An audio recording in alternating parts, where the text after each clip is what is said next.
I never thought my own mother would steal from me. Not in the abstract, not in the guilt-tripped me into buying her something expensive way. I mean, she literally accessed my bank account and transferred out $12,000 behind my back, then had the gall to act like I was the one being ungrateful when I called her out. My name's Nathan. I'm 27, work in IT, and I live in a pretty average apartment just outside of Pittsburgh. I'm not flashy, not loaded, not one of those tech millionaires people assume when you say, I work in tech. I'm just careful. I budget. I save. I still drive the same Corolla I had in college and eat way too much ramen to admit out loud. That $12,000 wasn't just sitting there waiting to be used. It was my emergency fund, my cushion, my if everything goes to hell safety net. And my mom knew that. She's always been complicated. My dad left when I was 6, and since then she's worn the title of single mom like a badge of martyrdom. I won't pretend it was easy for her. It wasn't. But somewhere along the way, she started confusing sacrificing for your kids with your kids owe you everything forever. And when I say your kids, I really mean me. Because then there's Hannah, my little sister, the golden child. Hannah's 24, recently engaged to a guy named Bradley who's basically human sour cream. He smiles a lot and talks like he's always pitching a startup that no one asked for. But he's got this polished, bland charm that makes people think he's way smarter than he is. My mom loves him, thinks he's respectful and driven, and the kind of man every woman dreams of. I think he's a walking LinkedIn profile who wouldn't know humility if it smacked him across the face. Anyway, the wedding's been this looming monster for the past year. My mom is obsessed. It's like she thinks if Hannah's wedding is perfect, it somehow erases every hardship we ever went through. Every family dinner is about colors and themes and Hannah's big day. My input, non-existent. My presence, optional. My wallet, apparently, very necessary. It started small. My mom asked if I could help pay for the suit rentals for the groomsmen. Sure, no problem. Then it was, oh, Nathan, you don't mind covering the bachelor party, right? You're the best man, after all. That one stung a little. I hadn't been asked to be the best man. It was just assumed. I was a little surprised, honestly. Hannah and I used to be close as kids, but we drifted. She went to a fancy liberal arts school out of state and came back, different. She started talking to me like I was her IT guy instead of her brother. Always needing help with her phone or her Wi-Fi or her taxes. Never really asking how I was doing. So when my mom told me I'd be the best man, I laughed and said, shouldn't Bradley pick his own best man? She just blinked at me. Don't be ridiculous. Your family. Of course it's you. That was the first red flag. But I didn't push. I figured, fine. I'll do the speech. I'll smile in the pictures. I'll be the supportive older brother. It's one day. I can get through it. Then came the rehearsal dinner. I wasn't even invited. Yeah, let that sit for a second. It was some fancy tasting thing at a vineyard 2 towns over, and I found out about it from my aunt posting pictures on Facebook. When I asked my mom why I hadn't been included, she gave me this tight, forced smile and said, oh, honey, it was just immediate wedding party and close friends. You'll be there on the big day. That's what matters. I was stunned. I'm the best man. Doesn't that count as wedding party? She waved it off. It was just a little gathering. Don't be so sensitive. That phrase, don't be so sensitive, has been her go-to since I was a kid. It's her way of making my feelings seem like a burden. Like the issue is me feeling hurt, not her doing something hurtful. I should have walked away right then and there. But I didn't. I sucked it up, like I always do, because my mom has this way of turning everything into a guilt trip if you push back too hard. She raised me alone. She worked double shifts. She sacrificed everything. And she reminds me of it constantly, especially when she wants something. I thought that would be the worst of it. A little exclusion, a few passive-aggressive digs. But then things started getting weird. About 3 weeks before the wedding, I noticed some strange activity on my account. Not huge transactions, just a couple hundred here, 1,000 there, but all clustered around vendors I didn't recognize. A floral shop, a catering company, a payment to a DJ. My stomach sank. At first, I thought I was hacked. I went into full panic mode, called my bank, froze my debit card, and asked for an investigation. They said the charges were authorized through my linked online banking. I checked the access logs, and there it was. Someone had logged in from my mom's IP address. That's when the nausea hit. I wanted to believe there was some explanation. Maybe she mixed up her account with mine. Maybe she thought she had permission. I called her. No answer. I texted. Nothing. Finally, I drove to her house. She was in the backyard, sipping lemonade like she didn't have a care in the world. Hey, I said, trying to keep my voice even. Did you use my bank account for anything recently? She looked up, totally calm. Oh, that. Yes. I meant to talk to you about it. You took $12,000. She blinked. Don't be dramatic. My jaw clenched. That was my emergency savings. She rolled her eyes. Nathan, it's for your sister's wedding. Don't be selfish. This is a once-in-a-lifetime event. We needed help with some of the vendors. You needed to steal from me? My voice cracked a little. I hated how emotional I sounded, but I couldn't help it. She sighed, like I was being the difficult one. You're not married. You don't have kids. You don't even own a home. What are you doing just sitting on all that money? That's when something inside me snapped. Not loudly, not with a bang. More like a hairline fracture that finally gave way under years of pressure. The disrespect. The entitlement. The way she acted like my life was just a resource to be mined for Hannah's benefit. I didn't yell. I didn't storm off. I just nodded. Okay, I said, and turned around. Because in that moment, I knew one thing with absolute clarity. If she thought I was selfish before, she hadn't seen anything yet. And that's when the real plan began to form. I didn't sleep that night. I sat on the edge of my bed, the pale glow of my laptop illuminating my face while I stared at the bank statement over and over again. 12,000. Gone. My hands hovered over the keyboard as I started drafting a message to my mom. Something cold, sharp, final, but I never sent it. I deleted every draft. Every version either sounded too emotional or too forgiving. And the truth was, I didn't know what I wanted from her anymore. An apology? A refund? Respect? It was like trying to ask for oxygen from a vacuum. The next morning, I called the bank again to confirm the timeline of the transactions. Just hearing the dates made me wince. The withdrawals had started 3 weeks ago, right around the time she'd been extra chipper on the phone. I'd even remember her saying, "You've always been such a good son," in this syrupy tone she only used when she was buttering someone up. It was like she had premeditated it. Like she'd convinced herself that the money was hers to begin with. I didn't confront her again. I didn't drive over or make a scene. I just pulled away. But that didn't last long. 2 days later, I got a text from Hannah. Hannah, 2:42 p.m. Hey, can you Venmo me the $1 for the photographer? Mom said you were covering that, smiley face. I stared at the message for a full minute, rereading it like it might morph into something different. There were no pleasantries. No, how are you? No, sorry about the confusion. Just a money emoji and a smiley face. I typed back. Me. Did Mom tell you I offered to pay? Hannah. Well, she said you had it covered. She said you were helping out more since Brad and I have a lot going on. A lot going on. Bradley was an account manager at a regional beverage distributor. Hannah was freelancing as a lifestyle blogger, which mostly meant posting curated photos of coffees and mood boards and getting mildly irritated when brands didn't offer her free products. They lived in a downtown loft funded partly by a loan from my mom, one she insisted she'd be repaid for, even though we all knew better. I didn't respond. That evening, my phone started buzzing with texts. My aunt, my cousin, even Hannah again. Hey, did you really pull out of the wedding photographer? Are you mad? Mom said you were in a mood lately. We're only a couple weeks out, Nathan. Don't be dramatic. I didn't answer any of them. I sat in silence, watching the messages pile up, and I felt this cold, numb sensation creep into my chest like winter fog rolling over a frozen lake. I wasn't angry anymore. I was just done. But then came the moment that turned everything from a slow burn into an inferno. It was the Sunday before the final dress rehearsal. I got an invite to a family brunch at my mom's house. She said it was important. Everyone will be there. Against my better judgment, I went. Some stupid part of me hoped maybe, just maybe, they were planning to apologize. That there had been some kind of misunderstanding, and I'd walk in to find them ready to talk things through like adults. I walked into the kitchen and was immediately hit by the smell of French toast, bacon, and that cloying citrus candle my mom always burned when guests were over. The whole dining room was set up like a wedding magazine.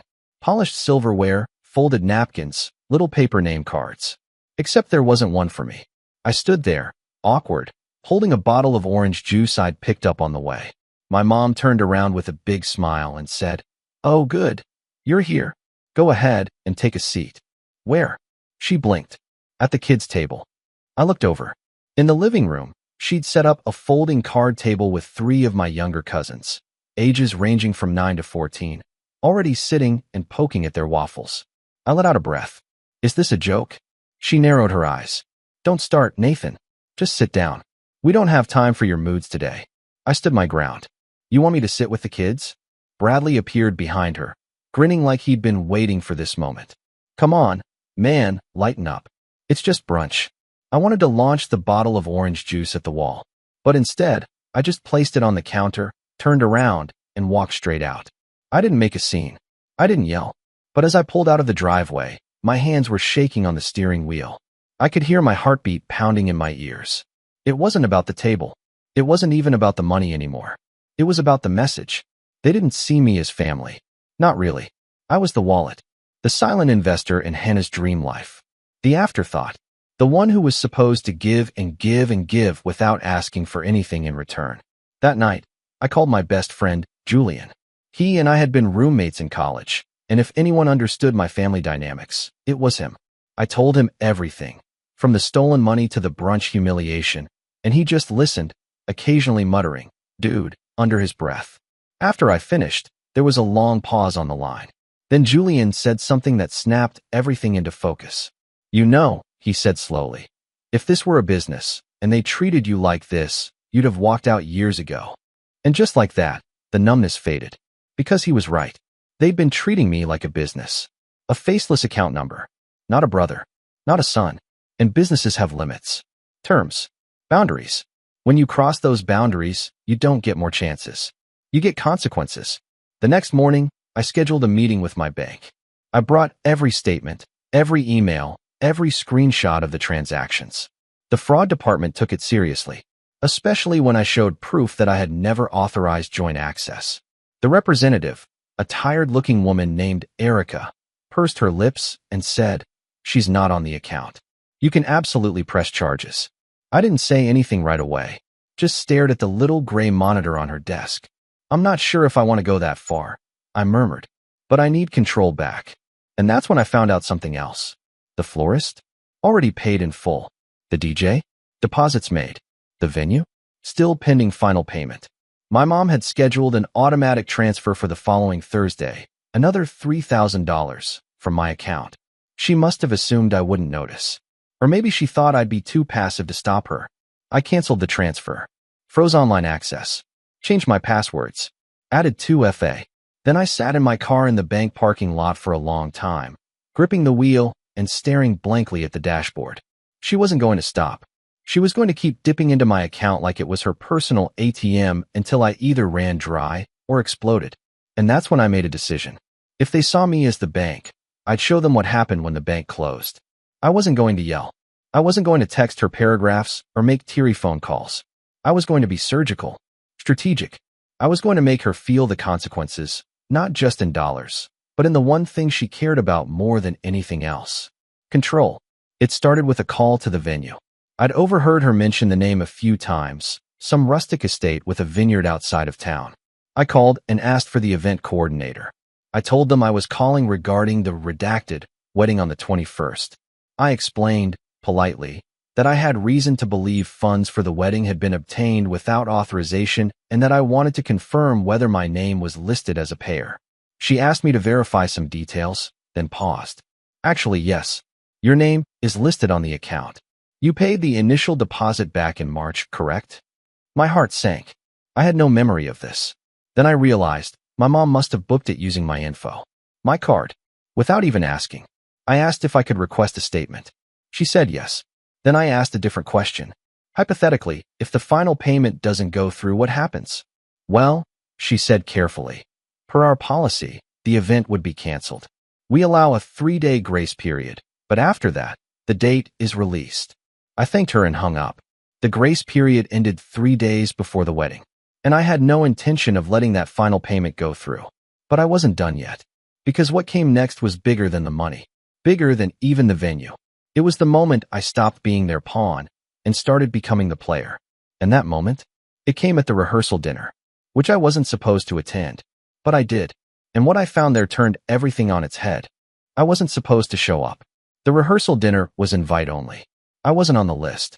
I knew that because Hannah posted the seating chart on Instagram with a cutesy caption that said, "Only our favorite people." And sure enough, my name wasn't anywhere on the chart, not even as a +1. It was like I'd vanished from their version of reality. But I had a gut feeling. A sick one. The kind of feeling that creeps into your stomach and makes a home there. I wasn't entirely sure what I'd find, but after everything, after the stolen money, the lies, the casual humiliation, I needed to see it with my own eyes. I needed to know just how far they were willing to go. So I went. Not to cause a scene. Not to get revenge. Not yet. I just wanted the truth. The dinner was held at this upscale Italian place on the edge of town. One of those spots with dim lighting, exposed brick walls, and a sommelier who makes you feel dumb for ordering soda. I dressed up, but not too much. Clean black slacks, button-down shirt. Neutral. Forgettable. When I walked in, the hostess gave me a confused glance. "Are you with the bride's last name party?" I nodded. "I'm Hannah's brother." She smiled politely, handed me a little gold place card, and gestured toward the back room. "Right this way." I took a deep breath, tucked the card in my pocket, and walked in. The room was buzzing. Laughter, clinking glasses, murmured compliments about the bride's dress. Bradley was at the head of the table, giving a toast about how family means everything. I scanned the room and spotted my mom at the center, glowing with pride like she was the one getting married. Hannah sat next to her, glowing for real. And then there was a moment, just a flicker, where Hannah looked directly at me. She froze, then looked away, didn't wave, didn't say hi, just turned back to Bradley and smiled like I didn't exist. I stood quietly in the back, watching, listening, and then I heard something that made me feel like the floor had been yanked out from under me. Yeah, it was crazy. Someone said 2 seats over. A woman I didn't recognize, maybe one of Bradley's cousins. Hannah told me her brother actually offered to cover the whole venue. Like, he just volunteered it. Isn't that wild? My heart skipped. "Oh yeah," my mom chimed in, her voice syrupy sweet. "He's always been a bit of a loner, but he has a good heart. I think he wanted to make up for all the years he wasn't around." The years I wasn't around? I was there. Every Christmas. Every Thanksgiving. Every birthday. I'd shown up to events even when I wasn't invited, just to stay connected. I helped Hannah move into 3 different apartments.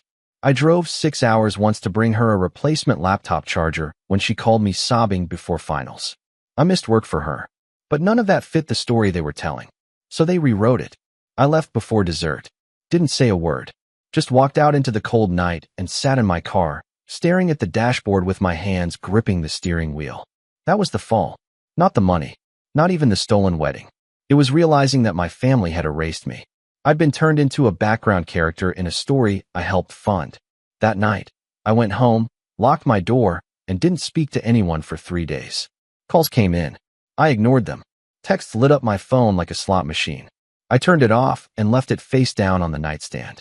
I called in sick to work and laid in bed, staring at the ceiling, feeling like I'd somehow failed at something I didn't even sign up for. It wasn't just sadness. It was something heavier. Shame, maybe. Or guilt. Like I'd let myself be used for so long that I didn't even know where my identity ended and their expectations began. I ordered delivery. I watched old cartoons on mute. I took long showers where I didn't bother drying off for half an hour after. It was like my body was moving on autopilot while my brain floated somewhere above me, watching everything with dull eyes. But slowly, something started to change. It wasn't dramatic. No movie moment. Just a little flicker. A voice in the back of my head whispering, "You're not crazy." Because I wasn't. I hadn't imagined the disrespect. I hadn't exaggerated the favoritism. It was real. Documented. Bank statements. Texts. Voicemails. Proof. And more importantly, I wasn't powerless. I remembered what Julian had said. If this was a business, I'd have quit. Walked away. Or sued. I opened my laptop and started digging. I reread the venue policy. Highlighted every clause. Took screenshots of the deadlines. I pulled receipts for every charge my mom had made. I made a folder labeled Operation Closure and dropped in every piece of evidence like I was building a case. Because I was. Not just against them, but for myself. For the version of me that had been stomped on for 27 years and told to smile through it. Then I did something I hadn't done in a long time. I went for a walk. It sounds dumb, But it helped. Just being outside, breathing cold air, seeing people living their lives who had nothing to do with mine. It reminded me the world was bigger than my family's narrative, that I wasn't trapped, that I could rewrite the story too. Over the next few days, I got my life in order. I canceled every automated access to my accounts, switched banks, changed passwords, got new cards, filed a fraud report, not to press charges yet, but to keep a paper trail. My bank confirmed what I already knew. She had no legal right to the funds. Then I emailed the venue one more time. I asked, politely, to be removed from any further communication about the event. I said I was no longer involved, that I had not authorized the use of my financial info and would not be making the final payment. The coordinator replied with a short, professional message. Understood. The remaining balance is due Thursday at 5 p.m. If not received, the date will be released. I stared at that line for a long time. If not received, I didn't need to do anything. I just needed to do nothing. Let the clock tick. Let the silence speak for itself. That week, I started going back to work. I focused harder than I had in months. Took on a new project. My boss noticed. Said I looked more grounded lately. Ironic, considering how hollow I'd felt just days earlier.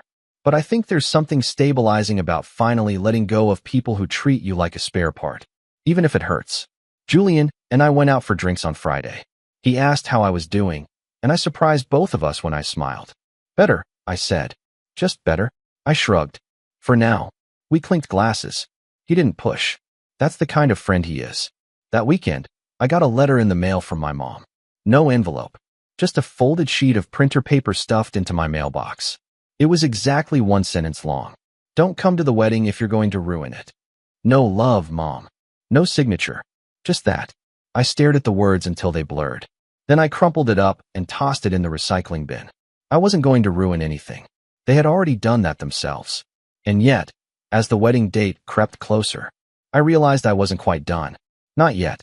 Because while I had reclaimed my boundaries, protected my finances, and started to rediscover my self-worth, there was one more thing left unfinished. The story. Their story. The one where I was the quiet brother with a good heart, who funded everything and disappeared politely into the background. That version of events was still out there. Being told. Being believed. But not for much longer. Because I had something they hadn't counted on. A voice. And I was finally ready to use it. What I did next. Let's just say, it wasn't quiet. Here's the thing about revenge. It's not rage. Not always. Sometimes it's calm. Surgical. Methodical. Like building a chess trap 15 moves in advance and smiling while your opponent confidently walks right into it, thinking they're in control. And in this case, my opponent wasn't just one person. It was the narrative. The lie my mother and sister had crafted, fed to family, friends, and strangers. That I was the supportive brother.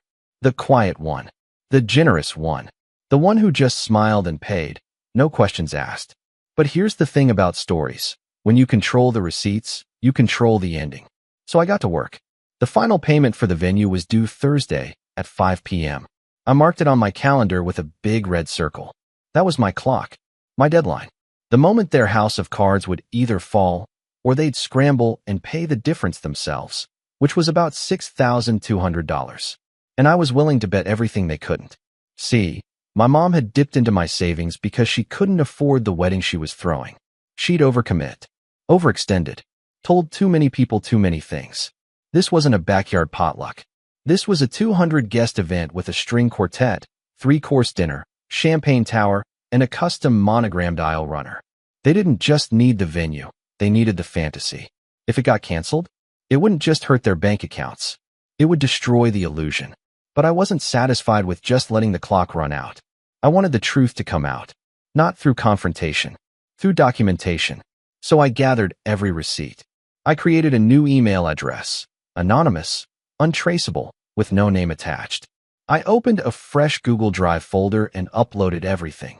Screenshots of the bank transfers, records of the florist and DJ payments made from my account, my fraud report confirmation, and even a PDF of the contract I'd obtained from the venue showing my name listed as primary payer. Then I wrote a short message. You might want to know where the money for this wedding came from.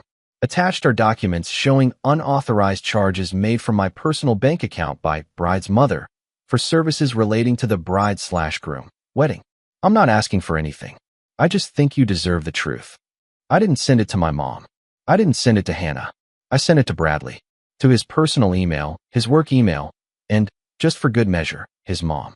I found the address on Facebook. Took 5 minutes. I waited. The next day, I got a text from my sister. Hannah, 8:41 a.m., what the hell did you do? I ignored it. A second later, my phone rang. It was her. I let it go to voicemail. She called again. Then again.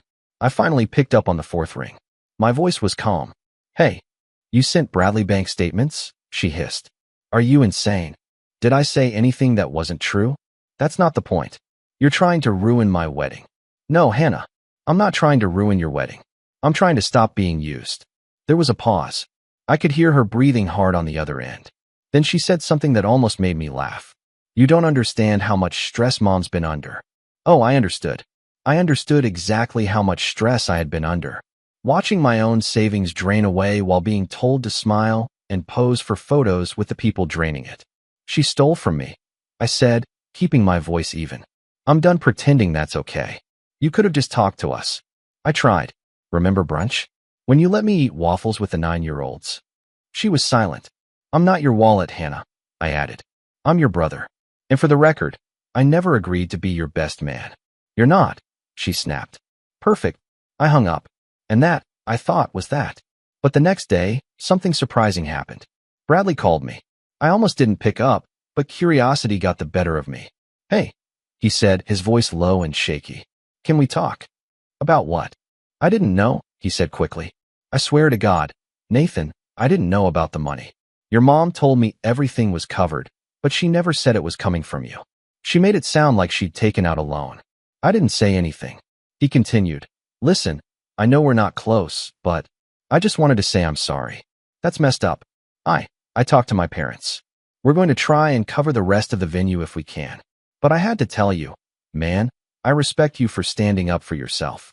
I was stunned, not because of the apology, but because it actually felt genuine.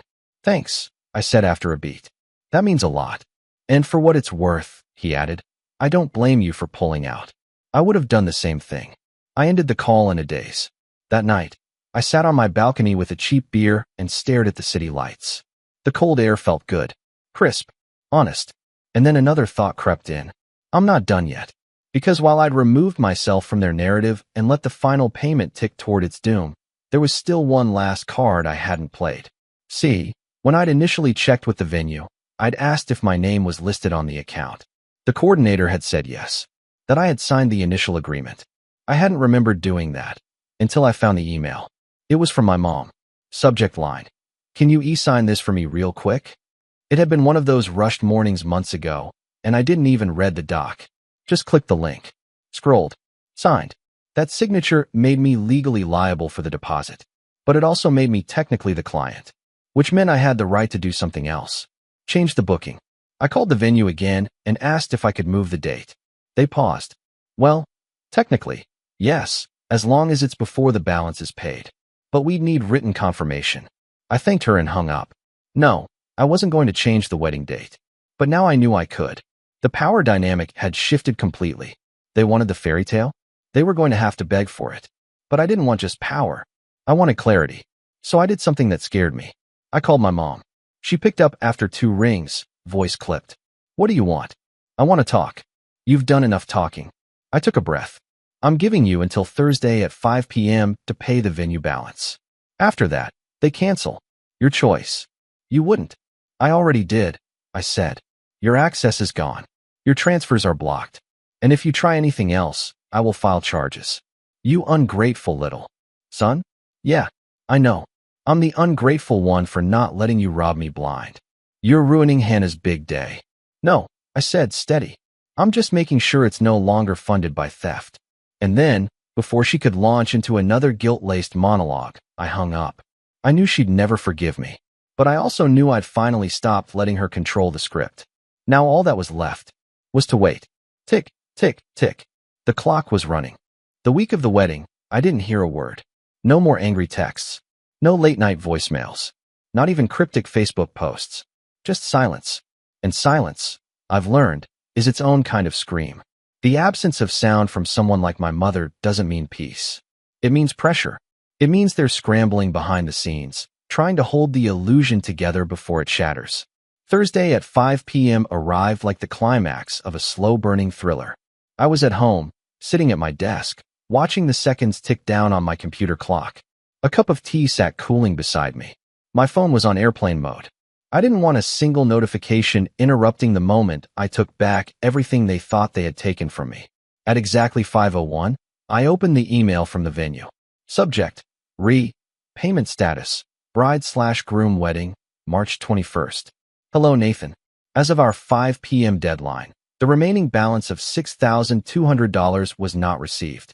Per your request, the event has been canceled and the date has been released from our calendar. Thank you.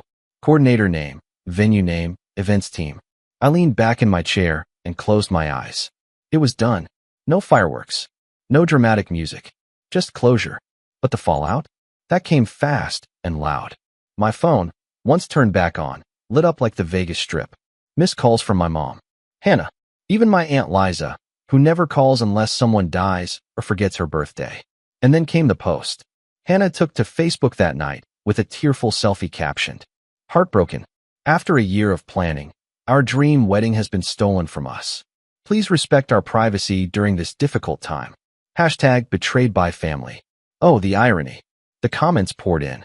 Cousins, old classmates, even random high school friends offering support. People speculating, asking what happened. And then, like vultures circling a dying lie, people started poking around, asking who stole the wedding. And because I'd already sent those files, because Bradley had seen the truth, cracks began forming in their story faster than they could plug them. The next day, Bradley's mom, a retired librarian with a penchant for setting records straight, posted a polite but pointed comment. "I'm so sorry for what you're going through. I hope the misunderstanding about the unauthorized use of funds gets resolved. It's unfortunate what some people will do when they think no one is keeping receipts." Boom. That comment got more likes than the original post. My inbox flooded again. And then, Bradley texted me. "Bradley, 9:17 a.m., you really did it, huh?" I replied, "Me? I just stopped paying for something I never agreed to." He didn't reply for a while. Then, "Bradley, I respect it. For what it's worth, I think you did the right thing." A few hours later, he changed his relationship status on Facebook to "It's complicated." And 2 days after that, Hannah deleted every wedding photo she'd ever posted, including the ones from their engagement party, bridal shower, and those obnoxious "we said yes to the venue" reels. By Sunday, the family group chat, once a constant stream of passive-aggressive planning and urgent updates, was silent, like a battlefield after the final cannon. But that wasn't the end. Because on Monday, I got a knock at my door. It was my mom. Her face was stiff, tight, not mascara-streaked or pleading, just cold. "You happy now?" she asked, stepping into the doorway uninvited. I didn't answer, just leaned against the wall with my arms crossed. "I hope this little tantrum was worth it," she said. "You've humiliated your sister, your family. I had to take out a loan to refund people's travel costs. Do you know how many deposits we lost?" I blinked slowly. "You mean my deposits?" She didn't flinch, just shifted her weight like a boxer resetting their stance. "You always think you're the victim," she muttered. "But you're not. You're just selfish, ungrateful. You wouldn't have what you have without me." That part got me. I straightened up and looked her in the eye. "No, I wouldn't have what I have because of you. I have it in spite of you." Her mouth opened slightly, like I'd slapped her. And maybe I had, just not with my hand. "You raised me to give and never ask why," I continued. "To believe that my job was to support everyone else while I starved for affection. You never taught me boundaries. You taught me guilt. And I finally outgrew it. You think you're better than us?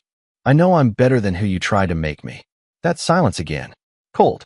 Dense. Then she turned. "You'll regret this." "No," I said calmly. "I already regretted everything before this." She left without another word.